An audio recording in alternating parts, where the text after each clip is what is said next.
नमस्कार। कैसे हैं आप सभी लोग? संभवतः अच्छे होंगे। तो हम लोग मानसून पढ़ रहे थे। हम लोग क्या पढ़ रहे थे? मानसून। तो मानसून स्टार्ट करने से पहले आप लोग चैनल को सब्सक्राइब कर लीजिए। जिन लोगों ने सब्सक्राइब नहीं किया, लाइक कर दीजिए। हम लोग क्या देखते हैं? मानसून। और आपका ज़्यादा समय ना लेते हुए हम क्लास को स्टार्ट करते हैं। और ऐसे साथ बनाए रखिए, सपोर्ट करते रहिए, चीज़ें आसान होती रहेंगी और हम भी आपको समझाते रहेंगे। आप लोग साथ बनाते रहिए। हमने आपसे वादा किया हम ज्योग्राफी पूरी कंप्लीट कराएंगे, तो हम ज्योग्राफी आपको पूरी कंप्लीट कराएंगे। चलिए देखते हैं। हम लोगों ने क्या पढ़ लिया था? शीत ऋतु। हम लोगों ने शीत ऋतु पढ़ लिया था कल। पश्चिमी विक्षोभ, पछुआ विक्षोभ, ये शीत ऋतु हम लोगों ने पढ़ लिया था। आज हम लोग पढ़ेंगे ग्रीष्म ऋतु में। आज हम लोग पढ़ेंगे ग्रीष्म ऋतु में मौसम की क्रियाविधि। आज हम लोग क्या पढ़ेंगे? ग्रीष्म ऋतु में मौसम की क्रियाविधि। आइए समझ लेते हैं इस डायग्राम से। ग्रीष्म ऋतु में मौसम की क्रियाविधि। हमने क्या बताया था? वर्ष भर जो सूर्य का प्रकाश होता है वो विषुवत रेखा पर चमकता है। कैसा चमकता है? लंबवत। इधर देखिए, 22 मार्च को सूर्य का प्रकाश क्या होता है? विषुवत रेखा पर कैसा चमकता है? लंबवत चमकता है। लंबवत चमकता है।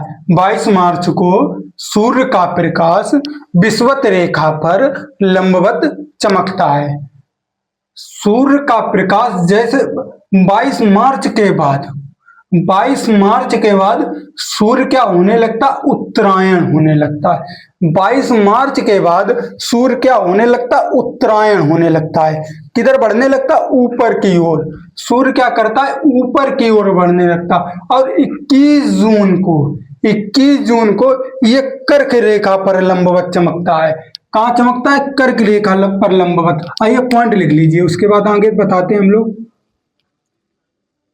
22 जून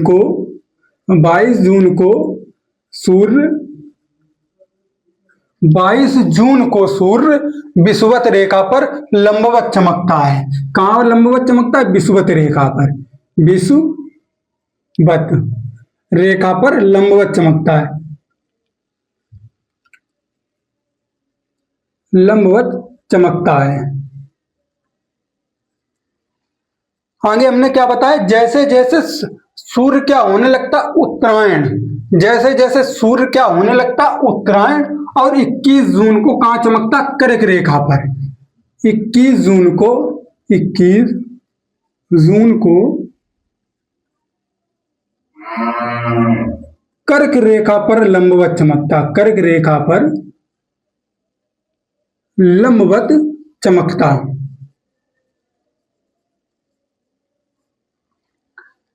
21 जून को जो सूर्य होता है वो कर्क रेखा पर लंबवत चमकता। आगे हम एक बात और बता रहे, जैसे जैसे सूर्य उत्तरायण होता है वैसे वैसे जो ICT जून होता है वो भी क्या होने लगता है? उत्तरायण होने लगता है। ICT जून क्या होने लगता है? उत्तरायण होने लगता है। सूर्य के साथ साथ हमने आप लोगों को बताया था जो ICT जून होता है वो सूर्य का अनुसरण करता है। ICT जून सूर्य का अनुसरण करता है। सूर्य दक्षिणायन जाता है तो ICT जोन दक्षिणायन जाता है। सूर्य उत्तरायण जाता है तो ICT जोन उत्तरायण जाने लगता है। तो हमने क्या बताया? वैसे वैसे ICT जोन भी उत्तरायण जाने लगता है। ICT जोन ITC जोन है, ITC जोन उत्तरायण होने लगता। उत्तरायण होने लगता। इसका हमने कल फुल फॉर्म बताया था, inter tropical conversion zone. ICT का हमने ITC जेट का हमने फुल फॉर्म बताया था, इंटर ट्रॉपिकल कन्वर्जन जोन।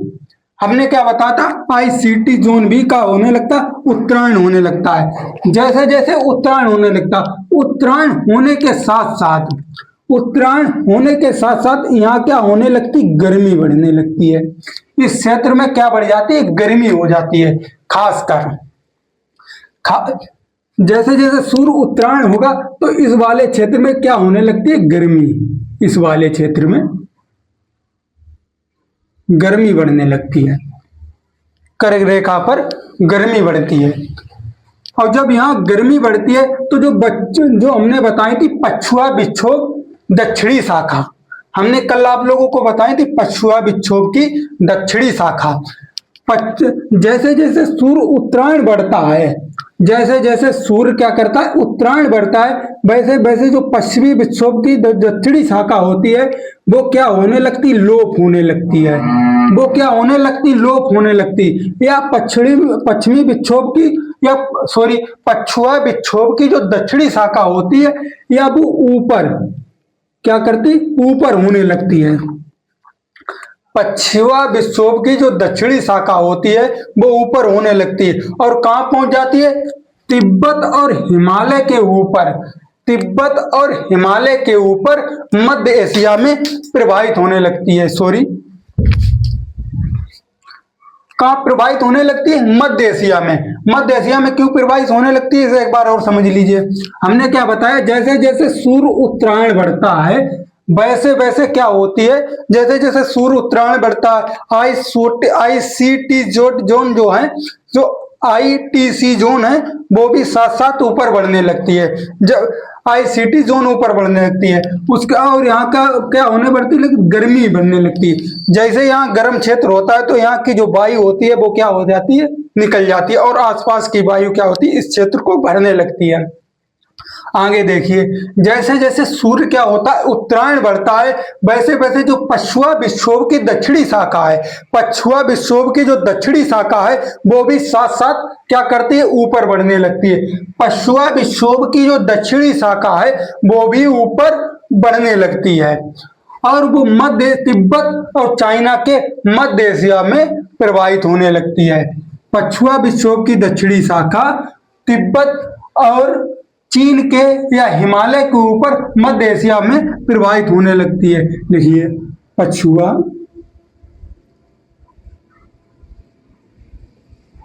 विक्षोभ की पश्चिमी शाखा, सॉरी दक्षिणी शाखा, दक्षिणी शाखा तिब्बत हिमालय के ऊपर मध्य एशिया में प्रवाहित होने लगती है, प्रवाहित होने लगती है। हमने क्या बताया, पश्चिमी विक्षोभ की जो दक्षिणी शाखा होती है वो तिब्बत और हिमालय मध्य एशिया के ऊपर क्या होने लगती है, प्रवाहित होने लगती है। क्या होने लगती है, प्रवाहित होने लगती है। आप लोगों को समझ आ गया होगा, लिख लीजिए इतना, उसके बाद आगे चलते हैं। लिख लिया होगा आप लोगों ने, चलिए आगे चलते हैं।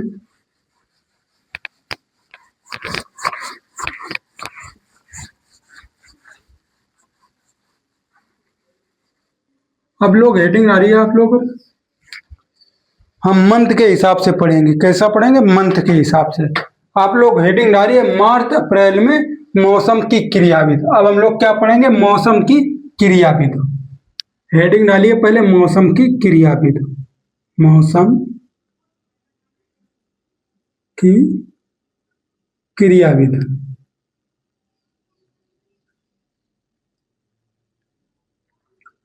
मौसम की क्रियाविधि में पहली हेडिंग डालिए मार्च अप्रैल के मौसम की क्रियाविधि।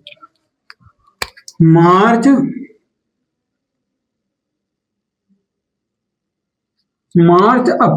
और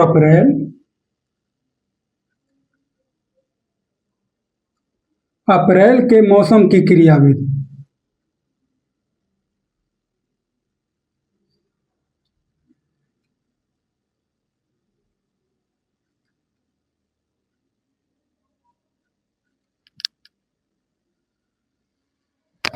अब हम लोग पढ़ेंगे मार्च और अप्रैल के मौसम की क्रियाविधि। हमने क्या बताया था, जैसे जैसे सूर्य क्या होने लगता, उत्तरायण होने लगता है, साथ ही क्या होती है, जो पश्चिमोत्तर भारत का जो भाग है वो क्या होने लगता, गर्म होने लगता है। इधर देखिए, हमने क्या बताया, जैसे जैसे सूर्य क्या होने लगता, उत्तरायण होने लगता है। जैसे जैसे सूर्य क्या होने लगता, उत्तरायण होने लगता, वैसे वैसे जो पश्चिमोत्तर भारत का जो भाग है वो क्या होने लगता, गर्म होने लगता है। जो पश्चिमोत्तर भारत का जो भाग है वो क्या होने लगता, गर्म होने लगता है। गर्म होने के साथ साथ यहाँ की जो वायु होती है वो क्या होती है, ऊपर उठने लगती है। और कैसा हो जाता है यहाँ का माहौल, निम्न दाब का। कैसा हो जाता है, निम्न दाब का या निम्न वायु का। आप पॉइंट लिख दीजिए पहले। सूर्य उत्तरायण होने के साथ साथ, सूर्य उत्तरायण होने के साथ साथ यहाँ क्या होता है, पश्चिमोत्तर भारत का जो क्षेत्र होता है वो कैसा होने लगता है, गर्म होने लगता है। साथ साथ यहाँ पश्चिमोत्तर भारत का क्षेत्र, पश्चिमोत्तर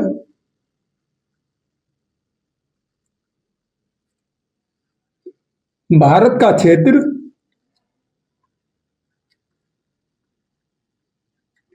गर्म होने लगता है, गर्म होने लगता है। देखिए एक सेकंड, हमने क्या बताया, जैसे जैसे सूर्य क्या होता है, उत्तरायण बढ़ता है। जैसे जैसे सूर्य क्या होता है, उत्तरायण बढ़ता है, वैसे वैसे जो पश्चिमोत्तर भारत का जो क्षेत्र है वो कैसा होने लगता है, गर्म होने लगता है। पश्चिमोत्तर भारत का क्षेत्र गर्म होने लगता है क्योंकि यहाँ जो सूर्य की किरणें हैं, सूर्य की किरणें कैसे पड़ती हैं, लंबवत पड़ने लगती हैं। सूर्य की किरणें लंबवत पड़ने लगती हैं। जब सूर्य की किरणें यहाँ लंबवत पड़ने लगती हैं और ये क्षेत्र गर्म होने लगता है तो ये यहाँ की जो वायु होती है, जो यहाँ की जो वायु होती है वो क्या करती है, ऊपर उठने लगती है। यहाँ की जो वायु होती है वो ऊपर उठने लगती है। वायु में जो दाब होता है वो निम्न हो जाता है।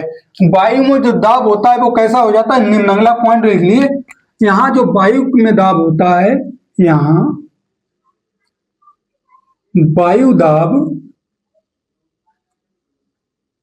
निम्न हो जाता है, निम्न हो जाता है।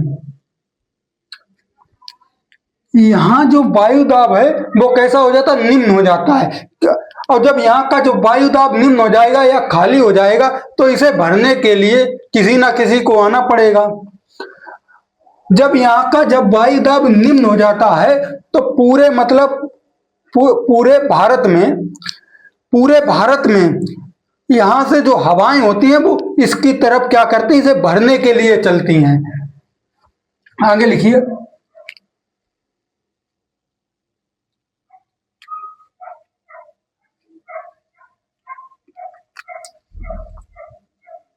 इस क्षेत्र को भरने के लिए पूरे भारत से हवाएं चलती हैं। निम्न हो जाता है तथा इस क्षेत्र को भरने के लिए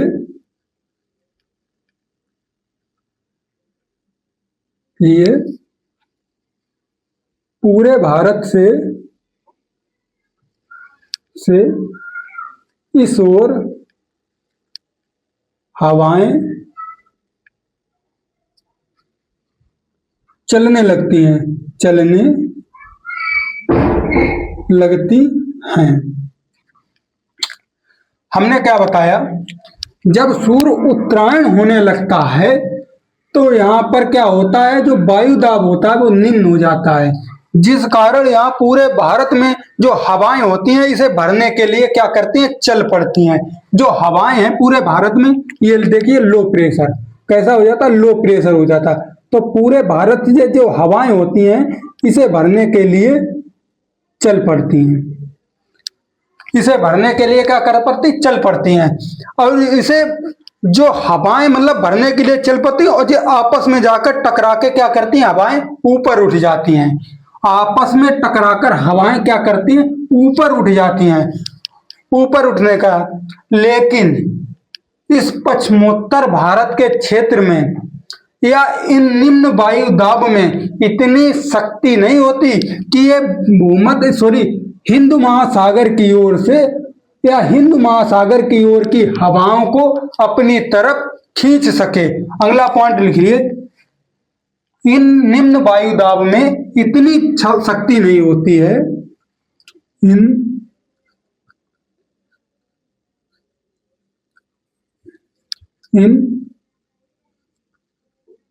निम्न वायु दाब में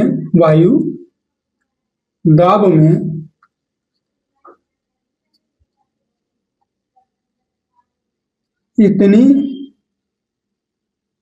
शक्ति नहीं होती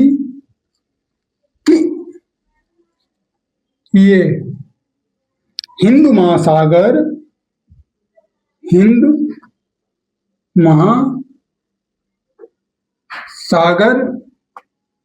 की हवाओं को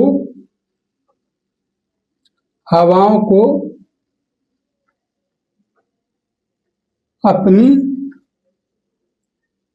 तरफ खींच सकें।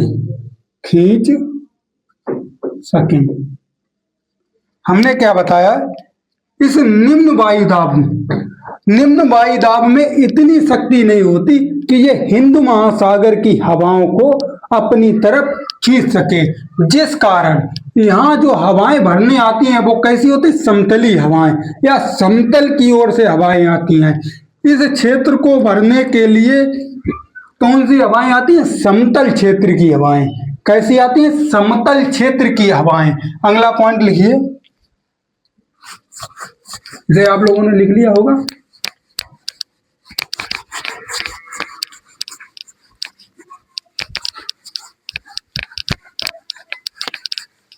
देखिए, इन निम्न वायु दाब को भरने के लिए समतल क्षेत्र की हवाएं आती हैं। इन निम्न वायु दाब को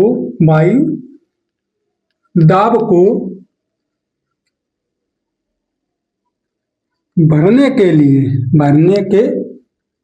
लिए इन निम्न वायु दाब को भरने के लिए कौन सी हवाएं आती हैं, समतल क्षेत्र की हवाएं आती हैं। भरने के लिए समतल या स्थल क्षेत्र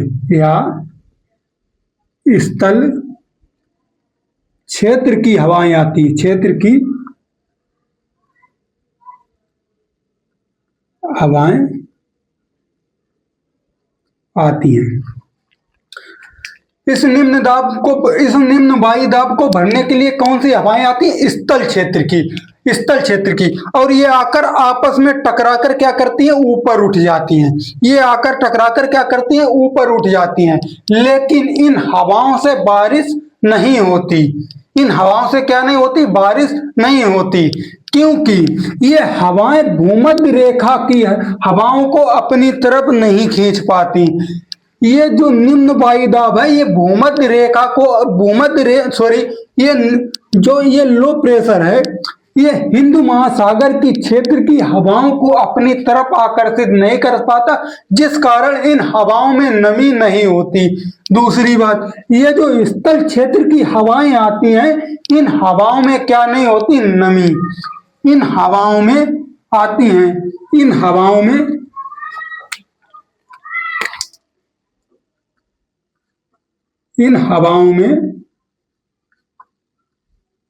नमी नहीं पाई जाती,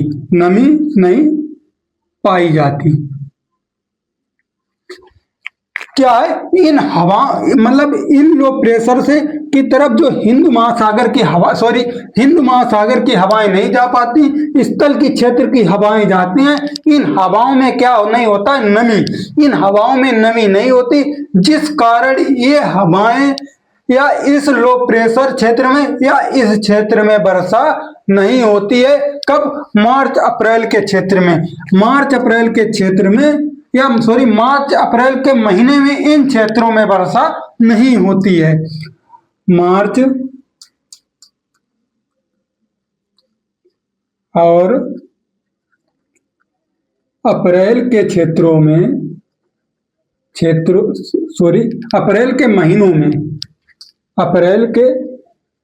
महीनों में इन क्षेत्रों में क्षेत्रों में वर्षा नहीं होती। मार्च अप्रैल के महीनों में इन क्षेत्रों में वर्षा नहीं होती, लेकिन ये जो हवाएं टकराकर ऊपर उठती हैं, इनके कारण इन महीनों में यहाँ पर तेजी से हवाएं चलती हैं, धूल साथ में लेकर हवाएं चलती हैं, और कभी कभी आंधी जैसी क्षेत्र मतलब आंधी आने की इन महीनों में आंधी आती है।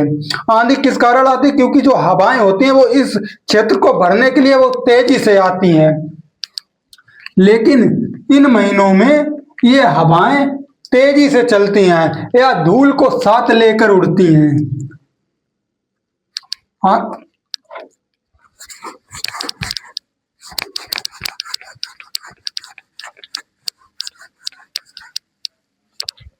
लेकिन मार्च अप्रैल के महीने में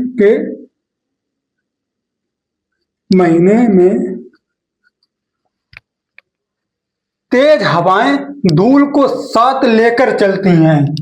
तेज हवाएं